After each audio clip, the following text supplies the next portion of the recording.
जो बयान अखिलेश का आया है कि चवन्नी को हमने रुपया बना दिया, उसका लाभ उठा करके जाटों को बरगलाने की कोशिश जो है लोकदल कर रहा है। किसानों के विरोध में सबसे ज्यादा भाजपा पार्टी है, उसके बावजूद भी आप भाजपा के साथ जाते हैं, तो आप किसान विरोधी साबित हो गए।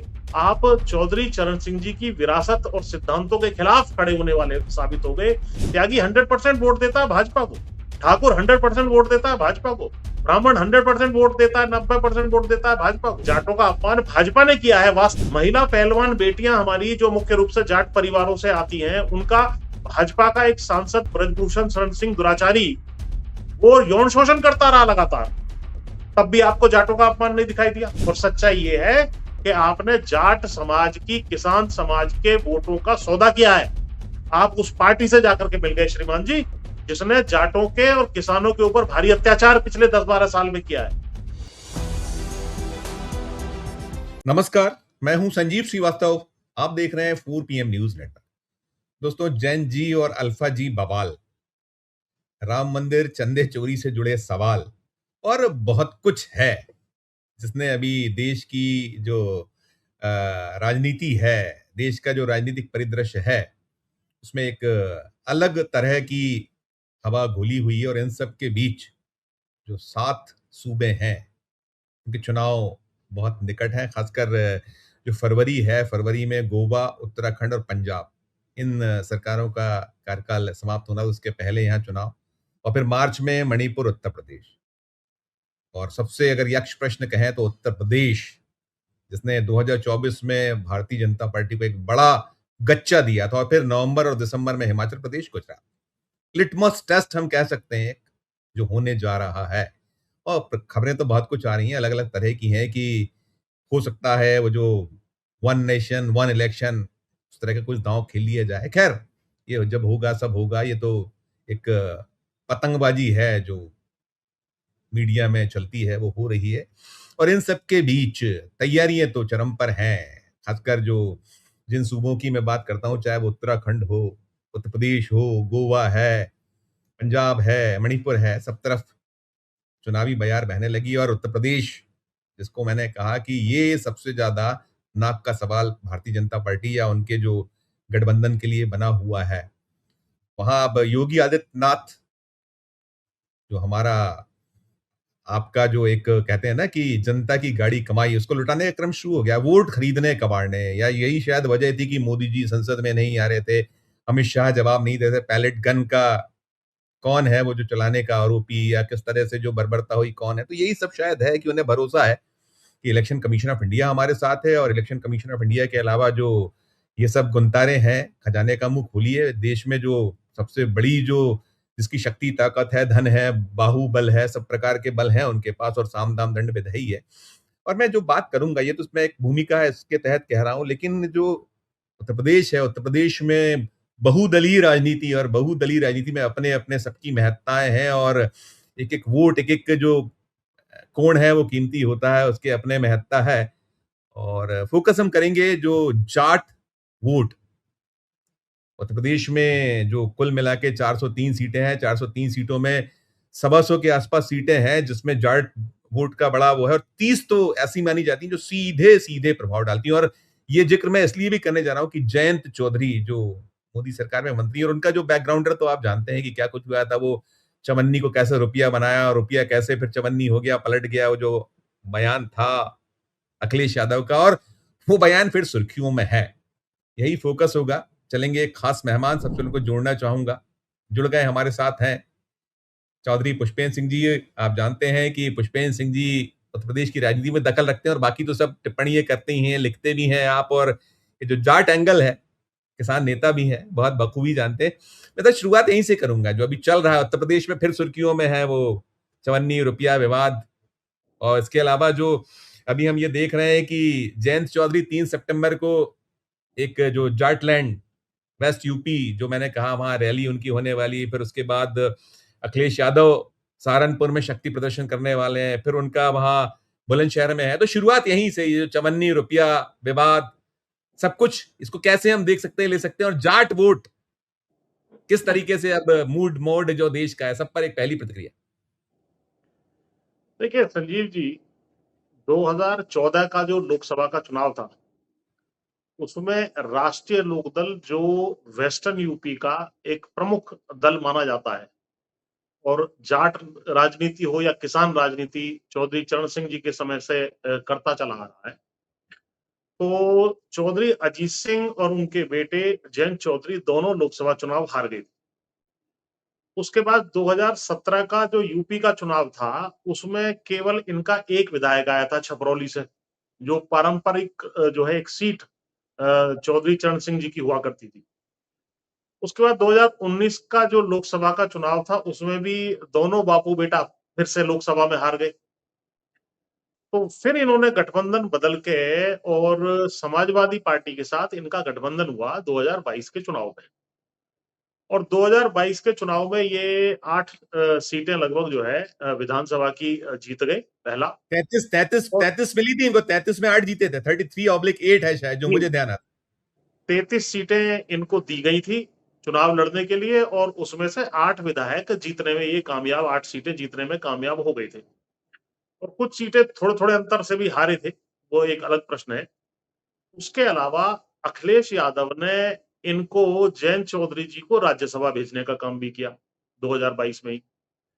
तो अब राज्यसभा जो मिलती है उत्तर प्रदेश में, वो लगभग 38-40 सीटों के बाद जो है के ऊपर एक राज्यसभा बनती है। तो 8 सीटों वाले को राज्यसभा भेजने का अर्थ है कि आपने निश्चित रूप से उनकी मदद की। इसी परिप्रेक्ष्य में जब 2024 के चुनाव आए, और उससे पहले लगातार चर्चाएं चलती रही कि साहब क्या जयंत चौधरी भाजपा के पाले में जा सकते हैं, तो स्वयं जयंत चौधरी ने एक बयान दिया जिसमें उन्होंने कहा कि मैं क्या चवन्नी हूं जो पलट जाऊंगा। Yes, yes. तो ये इसकी जो है बैकग्राउंड है। अब निश्चित रूप से 2024 के चुनाव में जब ये भाजपा के साथ चले गए, तो इन्होंने खुद ही साबित कर दिया कि ये चवन्नी है, क्योंकि इनका कहना था कि मैं चवन्नी नहीं हूं, पलट जाऊंगा। जब ये पलट गए तो चवन्नी खुद ही साबित हो गए।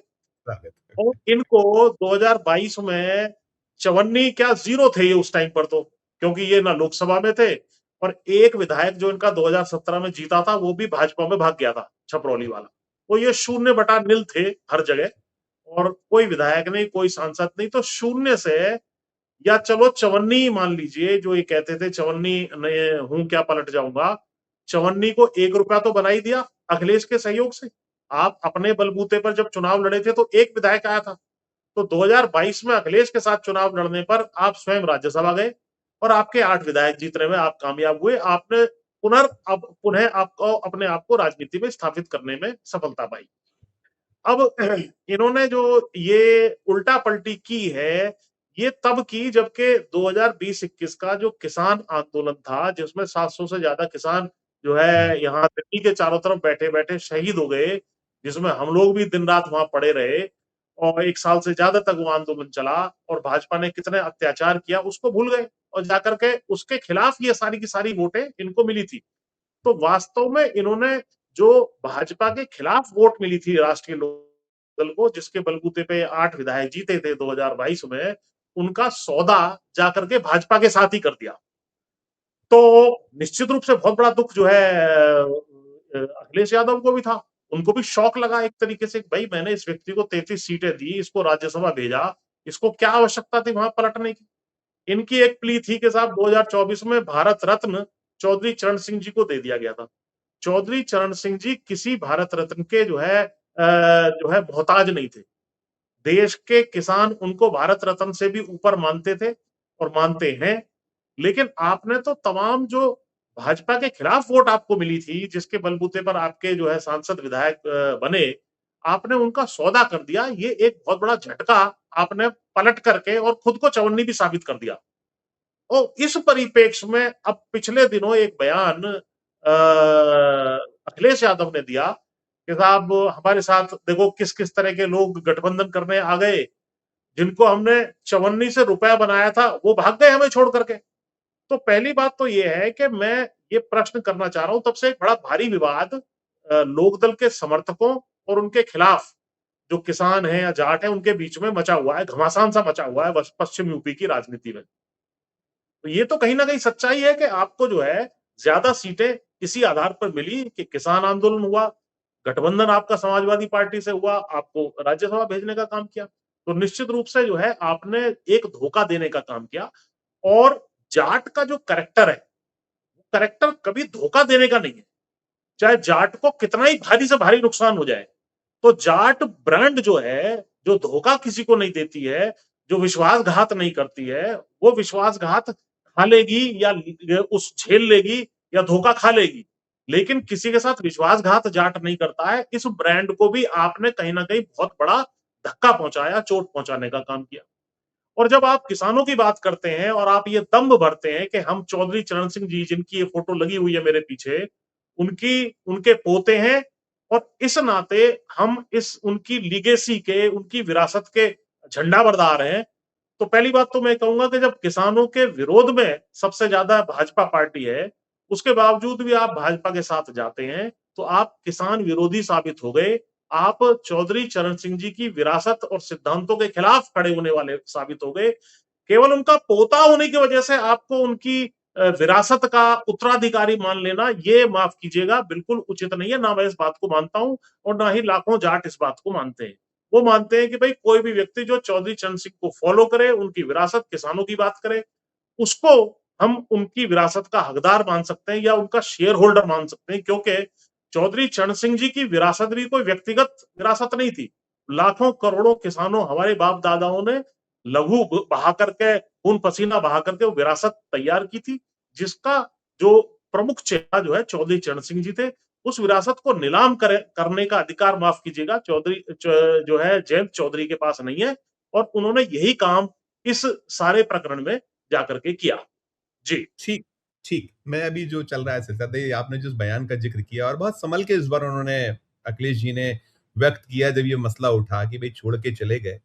अब वो इसी को कहीं आधार बनाए हुए हैं कि ये जो है जाटों का अपमान, जो 5400 रुपया वाली जो बात थी उसको बनाया। और मैंने जैसा कहा 3 सितंबर जाटलैंड में उनकी अपनी रैली, फिर उसके बाद अखिलेश यादव और बाकी भी सब कर रहे हैं। जाट तो वोट है बड़ा और जो मैंने कहा सारा कुछ है। तो ये अपमान और ये अब ये कार्ड चलेगा लगता है आपको? और ये जो जिस तरह का दृश्य है, आपने ब्रांड की बात की, तो ब्रांड मोदी, ब्रांड योगी, इनकी हालत क्या है? और इसके साथ-साथ मैं ये भी जोड़ देता हूँ, आप सब पर समग्र करिएगा कि अब योगी का भरोसा भी देखिए डिगा हुआ है। अब वो जो कार्ड था कि बटोगे-कटोगे हिंदू मुसलमान, उसको थोड़ा-सा कहीं खेलने का क्रम कम हुआ है। खैर जो योगी तो इसके अलावा चल नहीं सकते, कि बिना नहीं कर सकते।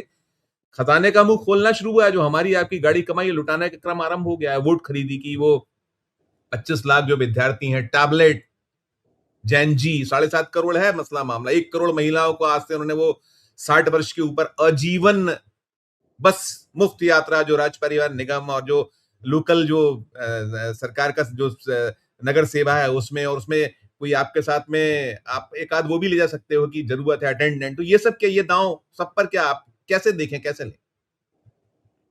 देखिए संजीव जी, पहले तो मैं जाट ब्रांड के ऊपर, और जब अखिलेश यादव का ये बयान आया तो उसके रिएक्शन में एक ट्वीट आया जयंत चौधरी का कि साहब आपने जाटों को का अपमान कर दिया है इस बयान के यस। माध्यम से। जी, जी। वास्तविकता ये है कि इनका खुद का जयंत चौधरी का बयान है। जब एक पत्रकार ने इनसे पूछा कि फला सीट पर इस तरीके से किसी ने जाट कैंडिडेट उतार दिया है, तो इनका रिएक्शन था कि जाटों का क्या मैंने ठेका ले रखा है? यानी कि राजनीतिक रूप से जाट आपको वोट दे। और ये भी मैं आपको बता दूं, अगर 100 वोट लोकदल को मिलती है तो उसमें से 90 वोट जाटों की होती है। हालांकि सारे जाटों की वोट इनको नहीं मिल रही है, लेकिन जितनी भी इनको मिलती है उसमें से 90% जाटों की होती है। लेकिन जाटों का ठेका लेने की बात इन्होंने खुद कही कि हमने क्या जाटों का ठेका ले रखा है। ये प्रदेश अध्यक्ष हो या प्रवक्ता हो, वो तमाम ठाकुर या बनिया बरादरी से या जो है ब्राह्मण बरादरी से बनाते हैं। जो कोई भी आपको एक भी वोट नहीं दे रहा है, ये इनकी स्थिति है। अभी जो इन्होंने बोर्ड का गठन किया है, जो इनका पार्लियामेंट्री बोर्ड है, हालांकि एक ही एक खुद ये सांसद है, 2 सांसद और हैं लोकसभा के इनके पास फिलहाल। उसमें त्यागी जो है, केसी त्यागी जी को बना दिया है। त्यागियों के कितने वोट आपको मिलते हैं? त्यागी 100% वोट देता है भाजपा को, ठाकुर 100% वोट देता है भाजपा को, ब्राह्मण 100% वोट देता है, 90% वोट देता है भाजपा को। तो इन और जाट आपको 90% वोट देता है। आप जाट को एकोमोडेट करने की जगह आप जो है और लोगों की, और जब जाट की जरूरत नहीं होती है तो आप कहते हैं मैंने क्या जाटों का ठेका ले रखा है। और जाटों का अपमान करने की बात जो इन्होंने उठाई है बिल्कुल जो है निराधार है। अब मैं इसको कैसे कैसे जाटों का अपमान भाजपा ने किया है, वास्तव अपमान अपमान और इनका खुद का, वो मैं बताऊंगा। 2014 में जब चुनाव हार गए थे चौधरी अजीत सिंह भी, जयंत चौधरी, तो 12 तुगलक रोड दिल्ली में जो कोठी है, जो जिसमें लंबे समय तक चौधरी चरण सिंह जी रहे, और जो जाटों का एक किसानों का एक तरीके से घर माना जाता था, जिसमें 30-40 साल तक खुद ये भी रहे चौधरी अजीत सिंह भी, उनका सामान उठा करके बिजली काट के पानी बंद करके बाहर फेंक दिया गया था। ठीक है, उस विषय में हमने खुद जाकर के वहां गिरफ्तारी दी थी। शाम तक हमको ये जो मंदिर मार्ग थाना है दिल्ली का, उसमें डिटेन करके रखा गया था। तो हमने वहां कुर्बानियां दी हैं उनको, इनको बचाने के लिए। लेकिन जो है ये उस अपमान को भूल गए। जब ये हाथरस में खुद जयंत चौधरी जा रहे थे, हाथरस में जो दलित जो बेटी थी उसका बलात्कार और उसकी हत्या कर दी गई थी, उसके उस प्रकरण में खुद इनके ऊपर लाठी चार्ज हुआ, इनको लाठी मारी गई। वो वीडियो सारे इंटरनेट पे वायरल है। फिर भी तब तब जाटों का अपमान नहीं हुआ। उसके बाद किसान आंदोलन में 700 से ज्यादा किसान हमारे शहीद हो गए, तब भी जाटों का अपमान नहीं हुआ, क्योंकि मुख्य रूप से उसमें जाट ही थे। महिला पहलवान बेटियां हमारी जो मुख्य रूप से जाट परिवारों से आती हैं, उनका भाजपा का एक सांसद ब्रजभूषण शरण सिंह दुराचारी वो यौन शोषण करता रहा लगातार, तब भी आपको जाटों का अपमान नहीं दिखाई दिया।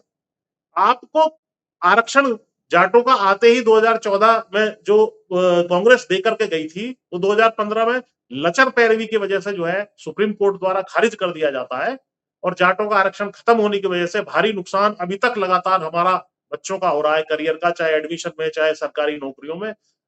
उसको बहाल करने का स्वयं प्रधानमंत्री वायदा कर चुके जाटों के डेलीगेशन से बुला करके, जब 2015 में बार बार अमित शाह ने हर चुनाव से पहले, 2000 जो है 19 के चुनाव से पहले, 17 से पहले, 22 से पहले वायदा किया कि हम जाटों को आरक्षण देंगे, लेकिन उसके ऊपर कोई चर्चा नहीं हुई। वो जाटों का अपमान नहीं है। तो जाटों के अपन अग्निवीर योजना थोप दी हमारे ऊपर। हमारे जो बच्चे चले जाते थे फौज में, उसमें अग्निवीर ला करके उस एवेन्यू को हमारे को खत्म कर दिया गया, तब हमारा अपमान नहीं हुआ। आपका अपमान केवल इसलिए हो गया कि आपको सच्चाई दिखा दी गई है, और सच्चाई ये है कि आपने जाट समाज की, किसान समाज के वोटों का सौदा किया है। आप उस पार्टी से जाकर के मिल गए श्रीमान जी, जिसने जाटों के और किसानों के ऊपर भारी अत्याचार पिछले 10-12 साल में किया है। पूरे हरियाणा में जहां पर भी आंदोलन हुआ, लगातार लाठीचार्ज हुआ, राजस्थान में अत्याचार हुआ, पंजाब में हमारे जट सिख भाई जब भी वहां से चले, उनके खिलाफ अत्याचार हुआ। और यहाँ दिल्ली के चारों तरफ जब हम बैठे, तो किस तरीके से बैरिकेडिंग करी गई, किस तरीके से जो है कटीले तार बिछाए गए, कील ठोक दी गई हमारे रास्ते में, तब जाटों का अपमान नहीं हुआ। जाटों का अपमान नहीं हुआ। वास्तविक बात यह है कि अखिलेश यादव ने आपको आईना दिखाया है कि आपने जो जाटों के जो भरोसेमंद, जो सबसे बड़ी कैरेक्टरिस्टिक मानी जाती है बहादुरी के बाद लॉयल्टी और जो है विश्वसनीयता, उसको समाप्त करने का, उसको कुचलने का काम किया है। ये प्रमुख रूप से जाटों का अपमान है जो जयंत चौधरी जी आपने किया है। मैं भी इस विषय पर जो है 8-10 दिन से विचार कर रहा था कि ये बयान आया है, तो इस पर क्या बोला जाए ना बोला जाए, लेकिन अंत में क्योंकि मैं खुद भी जाट हूं, तो मुझे मालूम है कि जब तक जाट बोलेगा नहीं, अन्याय के खिलाफ नहीं बोलेगा, और न्यायपूर्वक जिस बात को अखिलेश यादव ने कहा है उसके साथ नहीं खड़ा होगा, तो मैं भी एक किस्म से धोखा दे रहा हूं अपने आप को। तो आपने केवल, और आपने जो मंत्रालय लिए हैं उसके बारे में बता दीजिए। आप आज तक जाट आरक्षण में आपने बात की हो, एमएसपी की लीगल गारंटी के विषय में आपने बात की हो, चलो सत्ता में तो आप आ गए 2024 में, और उसके बाद आपके ये आपको तो 2 सीटें मिली लोकसभा में, भाजपा ने 2 ही सीटें तो दी। अखिलेश यादव तो 7 सीटें देने को आपको तैयार थे, और अब अखिलेश यादव खुद कह रहे हैं हमने 30-33 सीटें दी थी, अब 4 गुना सीटें ले लें जाकर के भाजपा से। भाजपा इनको 15 सीटें लेगी देगी, तब भी इनको लेना पड़ेगा। और एक और मैं बात बता दूं, अब 2028 में इनकी राज्यसभा खत्म हो रही है, और 8 विधायकों के बलबूते पर अभी तो 27 में पता लगेगा कि इनके वास्तव में विधायक कितने आते हैं। क्या ये राज्यसभा जा पाएंगे? इनको राज्यसभा भीख के रूप में मांगनी पड़ेगी फिर से। वहां तो उन्होंने दे दी इनको। तो ये सारी चीजें देख करके आदमी को कम से कम, खुद गलत एक्शन आप अगर ले रहे हो तो कम से कम जाटों का या किसानों का तो जो है आप अपमान मत कराओ। इनको कहने का मौका जो है श्रीमान जी जयंत चौधरी जी आपने दिया है, उन्होंने बात गलत नहीं की है, लेकिन कहने का मौका जो दिया है वो आपने दिया है। आपने ऐसी हरकत की उनको धोखा दे करके, जिसकी वजह से जो है उनको कहने का मौका मिला, लेकिन उन्होंने असत्य कुछ नहीं कहा। इस बात को मैं पूरी तस्दीकता से और पूरे विश्वास से कह सकता हूँ। जी। Right, right. मैंने पूछा, अब जो खजाना जो है, गाड़ी कमाई लुटाने का जो क्रम है, और अभी कुछ देखिए, अब इस समय तो सब वोट खरीदी का ही क्रम है, और उसमें कोई दल छूता नहीं, कोई सब है, और फिर जिसका हाथ है उसका जगन्नाथ है। सत्ता आपकी, तो जो चाहो सो कर डालो। खजाना आपका, आपने जेब से तो आप दे नहीं रहे हो। पार्टी और इलेक्शन कमीशन ऑफ इंडिया नामक संस्था तो जेब में है आपके, बाकी भी सब है। सुप्रीम कोर्ट कुछ कहता करता नहीं है, फ्रीबीज। क्योंकि आज तो उन्होंने भी, समाजवादी पार्टी ने भी घोषणाएं की, उन्होंने भी महिलाओं को रिझाने की कोशिश की। इस पे एक नोट आपका, फिर मैं आखिरी सवाल, छोटा सा नोट आपका। जी, देखिए, ये तो अब चुनाव जीतने का एक फार्मूला बन चुका है। चुनाव जीतने के लिए ये गन्ना किसानों का भी मैंने चर्चा सुनी है कि क्योंकि चीनी भी महंगी हो गई है, तो 50 से 100 रुपए के बीच में बढ़ाने की बात चल रही है, जिसमें इनका कहना यह है तो कि यदि यूपी हम वो 50 रुपए, बिहार की तरह वहां बिहार में तो दिए थे 10,000, यहाँ 50,000 की भी एक चर्चा है कि वो अभी आना है, वो जी, हमने सिर्फ।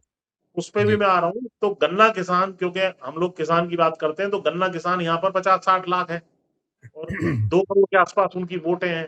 तो उनको लुभाने के लिए निश्चित रूप से ये बड़ी एक बढ़ोतरी, क्योंकि चीनी भी शॉर्टफॉल में चल रही है, चीनी के रेट जो है 60, 65, 70 रुपए पहुंच गए। तो उसके लिए निश्चित रूप से ये कहीं ना कहीं 50 से 100 रुपए के बीच में बढ़ा सकते हैं और उसका प्रभाव भी पड़ेगा। मैं ये नहीं कह रहा कि उसका प्रभाव नहीं पड़ेगा। इसी तरह 50,000 रुपए देने की बात महिलाओं को है कि भाई 20,000 रुपए अभी दे रहे हैं, बाद में 10-10 हजार की और किस्तें दे देंगे। या अभी आज मैं पढ़ रहा था कि 60 वर्ष से ज्यादा की जो महिलाएं हैं, उनका रोडवेज में आना जाना फ्री कर दिया जाएगा। ये तो कर इस दिया, तरह आज कर के दिया, लोग, आज घोषणा हो गई इसकी, कर दिया, आज से हाँ, फ्री हो गया। 1 करोड़ जी, महिला है वो, लोग, और 25 लाख जो है वो स्टूडेंट्स हैं, जिनको टैबलेट और वो लैपटॉप और स्कूटी, ये भी कर दिया, खोल दिया, आज हो गया, घोषणा हो गई, कर दी। तो अब ये खजाना ही 3-4-5 महीने तक, जो कि पब्लिक का खजाना है वास्तव में, यस, जो यस। पब्लिक का वास्तव में अधिकार है, उनको वैसे ही ये सब चीजें मिलनी चाहिए थी। गन्ने का सही रेट मिलना चाहिए था। जब खुद इन्होंने कहा था, जयंत चौधरी ने भी, प्रधानमंत्री ने भी, 500 रुपए का रेट मिलेगा गन्ने को, गन्ना जब जो है हम सत्ता में आएंगे। तो 500 तो छोड़ो, 325, 315 रेट था। उसको 10-12 साल में जाकर के थोड़ा थोड़ा बढ़ाया, जबकि 8 से 10% हर साल बढ़ना चाहिए था। तो यह अपने आप ही 500 रुपए के आसपास पहुंच गया होता। तो इन्होंने तो उसमें भी गड़बड़ी की है। तो आज ये 500 रुपए का अगर रेट दे देंगे, तो रेट तो मैं किसान भाइयों से कह रहा हूं कि ले लो, क्योंकि रेट लेने में तो लाभ है, लेकिन वोट अपना सोच समझ के देना, आपको कहाँ वोट देना है। और जी, इसके जी। साथ मैं अखिलेश यादव का भी जोड़ दूं। अखिलेश यादव को भी मैं संदेश भी कई बार अपने माध्यमों से दे चुका कि देखिए, 135 सीटों के 3 भाग हैं यूपी के, पश्चिम यूपी, मध्य यूपी, पूर्वी यूपी, और मिनिमम पासिंग मार्क्स 80 सीटों का है। 135 में से 80 अगर आपकी हर सेक्शन में नहीं आई, तो निश्चित रूप से सरकार बनाना बहुत मुश्किल हो जाएगा, क्योंकि 240 आपको मिनिमम चाहिए, क्योंकि 220 वाली को आपकी को तोड़ देंगे, ये लालच दे करके 20-25 भगा देंगे आपके सांसद विधायक। तो उसके लिए जो है पश्चिम यूपी में विशेष ध्यान देने की आवश्यकता है। जो बयान अखिलेश का आया है कि चवन्नी को हमने रुपया बना दिया, उसका लाभ उठा करके जाटों को बरगलाने की कोशिश जो है लोकदल कर रहा है। लेकिन लोकदल को तमाम मुद्दे जो मैंने बताए, चाहे वो एमएसपी का मुद्दा हो, महिला पहलवान का हो, किसानों का हो, अग्निवीर का हो, एक किसान भवन दिल्ली में बनाने की बात हो, या आप जिस मंत्रालय के मंत्री हैं, शिक्षा मंत्री, क्या आपने यहाँ एम्स, आईआईटी, आईआईएम या पश्चिम यूपी को अलग करने की जो बात है, हरित प्रदेश की जो आपके पिताजी और चौधरी चरण सिंह जी भी बात करते रहे, और यहाँ हाईकोर्ट बेंच तक नहीं है। वेस्टर्न यूपी में हाईकोर्ट बेंच का बहुत बड़ा मुद्दा है। अरे भाई, आप चले ही गए हो सत्ता में, तो कुछ तो पब्लिक के लिए करके दिखाओ। व्यक्तिगत काम तो लोकदल के होते ही नहीं है। ये आपको आश्चर्यजनक बात बता रहा हूं मैं, शायद आप आश्चर्य पड़ जाए। व्यक्तिगत काम लोकदल में नहीं होता, चाहे बड़े से बड़े कार्यकर्ता का क्यों ना हो। कोई लोकदल अपने कार्यकर्ता के साथ कभी खड़ा नहीं होता, लेकिन जो है सामाजिक काम तो करो आप। आरक्षण तो जनता को दिलवाओ, आप एमएसपी तो दिलवाओ, आप एक किसान भवन दिल्ली में तो बनवाओ, जहां पर 4 किसान जाकर के बैठ जाएं, बच्चे वहां हमारे पास ट्रेनिंग में ले मेरा रहे हैं, कोचिंग ले रहे हैं, कुछ नहीं कर रहे वक्त हैं। जी। वक्त की कमी है, मैं आखिरी सवाल कर लेता हूँ, बहुत छोटा सा सवाल, और आज को छोटा ही आंसर चाहूंगा। 54 लाख के आसपास वोट है शायद जो यूपी में है, जाट वोट। मेरे पास जो नंबर है उसको आप करेक्ट दुरुस्त कर दीजिएगा। जी। 2022 का हम जिक्र करें, 2022 में समाजवादी पार्टी आरएलडी मिली हुई थी, तो एक वो उसने जो बीजेपी को बहुत डेंट्स पहुंचाए थे। तो अभी आज की तारीख में आप जो सारी चीजें बता रहे हैं, तो एक तो आपने कहा कि 12-15 जितने सीटों में सिमट जाए, इससे ज्यादा नहीं मिलेंगी, और फिर भीख मांगना पड़ेगी। वो जो आपको राज्यसभा यदि आप 27 में नहीं कुछ कमाल कर पाते हैं, और कमाल तो करने जैसी स्थिति नहीं, इन सब परिदृश्य में अब ये जो पूरा का पूरा जाट वोट है, इसका क्या आप अभी रुख रवैया, क्योंकि आप तो रोजाना उससे वाबस्ता होते हैं, हर चीजें छन के आपके पास आती हैं, यूपी में क्या उसका वो है? और बाकी अगर उसको और जोड़े, उत्तराखंड में तो बहुत मामूली होगा, बहुत छोटा सा होगा, या पंजाब भी है, कुछ कुछ जो चीजें हैं, तो थोड़ा सा उसमें समअप कर दीजिएगा क्या, खासकर यूपी पे ही आप फोकस करके समअप करिए। जी जी जी, देखिए, ये टोटल जाटलैंड जिसको कहते हैं, वेस्टर्न यूपी, राजस्थान, हरियाणा, पंजाब, इसमें सारे धर्मों के जाट, तो जाट हिंदू में भी है, मुसलमान में भी है, सिख में भी है। ये सारे के सारे अधिकतर जगह पर दिल्ली में भी जोड़ लो, कांग्रेस की तरफ रहता है। और वेस्टर्न यूपी में लगभग 80 लाख जाटों की आबादी है, और ये लगभग 60 सीटों को तो बिल्कुल डायरेक्टली प्रभावित करते हैं, और थोड़ी थोड़ी वोट और जो है 100-125 सीटों पर इनकी है। तो इसमें स्थिति ये है कि जाटों को कंधे पे बिठाना और सम्मान देने का काम समाजवादी पार्टी को करना चाहिए, पहला चरण। दूसरा, इनको जो है ज्यादा से ज्यादा टिकट देने का काम करें, और जो जाट बाहुल्य सीटें हैं उनको कांग्रेस के टिकट को जो है वहां पर दें। कांग्रेस की अगर सीट होगी तो कांग्रेस के प्रति जो है जाट का रुख ज्यादा पॉजिटिव रहता है। तो इसलिए जो है इस तरीके के समीकरण वेस्टर्न यूपी में बनाने चाहिए। और ये जो बरगलाने की कोशिश हो रही है कि भाई आप गद्दारी करके जयंत चौधरी चले गए भाजपा के साथ केवल सत्ता की मलाई खाने के लिए। और मुझे तो याद आ रहा है आपके ऊपर एक टिप्पणी जो किसान यूनियन के राष्ट्रीय अध्यक्ष नरेश चौधरी ने भी कुछ महीने पहले की थी कि आप जो है क्यों नहीं, किसी ने पूछा क्यों नहीं मुद्दा उठाता है, बोला ये हलवाई का ततैया बन गया है। उन्होंने गाँव की भाषा में बहुत बेहतरीन बात कही कि हलवाई का जो ततैया होता है वो हलवाई को नहीं काटता है कभी भी। वो आकर के मिठाई पे से रस जो है पी करके निकल लेता है। क्या लेकिन बात। वो हलवाई को काटता नहीं है, तो इनकी ये हालत है। तो ये किसी हालत में भी कोई बात जो है मोदी के सामने कहने की स्थिति में नहीं है। तो ये जो है केवल हलवाई के ततैये बने हुए या चवन्नी बने हुए अपनी राजनीति जो इन्होंने खुद टर्म अपने लिए घोषित किया था और रुपया बनाने का काम इनको किया था। निश्चित रूप से बिल्कुल इसमें बात सही है अखिलेश यादव की, लेकिन अखिलेश यादव जी, मेरी आपसे भी निवेदन है कि आप जाटों पे विशेष ध्यान दें। अधिकतर टिकट जो है उनमें हिस्सेदारी दें, संगठन में राइट। हिस्सेदारी दें जाटों को, तब जाकर के एक जो आगे सरकार बननी है उसकी जो परिकल्पना है या वो सच्चाई ग्राउंड पे लाई जा सकती है। जी। बिल्कुल नहीं, आपके बहुत अच्छी आपने बातें कर, वो जो उसका एक मुझे निचोड़ में ये लगता है कि आप जब डंकविहीन हो जाएंगे तो आपका ततैया रहने का भी कोई मतलब रह नहीं जाएगा, और डंकविहीनता की ओर बढ़ रहे हैं जयंत चौधरी, आपकी बातों से जो निकलता है कि डंक भी तोड़ डालेगी, ये भारतीय जनता पार्टी तो यूज करती है, थ्रो करती है, वो सिलसिला है। और देखिए, जिसको होता है ना जैसे के साथ तैसा, जो आपने किया है या जो आपने कहते हैं ना जैसी करनी वैसी भरनी, वो कुछ दृश्य। बहुत शुक्रिया, बहुत इसमें आभार। इसमें इसमें एक चीज और जोड़ दूं, जो दंतहीन वाली बात है या यूज एंड थ्रो की बात है, जयंत भाई, आप दुष्यंत चौटाला से जो है सबक सीख लो। यस, चार साल यस। साढ़े 4 साल तक वो जो है हलवाई के ततैये बने रहे, और बाद में उनको दूध में से मक्खी की तरह निकाल करके बाहर कर दिया गया। और आज ऐसे शब्द मैं यूज नहीं करता हूं, लेकिन कहावत है कि धोबी का कुत्ता ना घटका ना घाटका, ऐसी स्थिति उनकी हो गई है। जमानत जब्त हो गई खुद की भी, एक भी उनका आज की तारीख में विधायक नहीं है। जहां भी जाते हैं जनता उनका विरोध कर देती है। तो ऐसी ही स्थिति आगे जाकर के कहीं आपकी ना हो जाए। हम आपके शुभचिंतक हैं। हालांकि हम चौधरी चरण सिंह की विरासत का क्लेमेंट या झंडा बरदार आपको नहीं मानते, क्योंकि आप उनके पद चिन्हों से भटक चुके हैं। आप राइट। अब भी समय है, सुधर जाइए, और जो है सही राजनीति को, सही आइडियोलॉजी को, किसान की आइडियोलॉजी को आगे बढ़ाने का आप काम करें। जी। बहुत शुक्रिया, धन्यवाद, आभार। दोस्तों, आप सुन रहे थे चौधरी पुष्पेंद्र सिंह, और बहुत खरी खरी दो टूक बात, स्पष्ट बात, और सच्चाई तो यही है जो आपने सुनी। पूरी चर्चा को सुनने के बाद आपकी अपनी जो राय हो, अखिलेश क्या करेंगे, उनकी जो कहीं सलाह थी वो जाने, जयंत चौधरी क्या करेंगे, उनकी सलाह थी वो जाने। कुल मिलाकर एक जो बहुत हकीकत है, धरातल पे जो स्थिति है, जमीन की जो स्थिति है, वो चौधरी पुष्पेंद्र सिंह ने आपके समक्ष बयां कर दी। टिप्पणी कीजिएगा, राय दीजिएगा, और अच्छी लगे हमारी चर्चा तो चैनल को लाइक कीजिएगा, सब्सक्राइब कीजिएगा, ज्वाइन का बटन दबाइएगा तो हमारी हौसला अफजाई होगी। प्यार और स्नेह बना रखिए और देखते रहिए 4 PM न्यूज नेटवर्क। धन्यवाद, नमस्कार।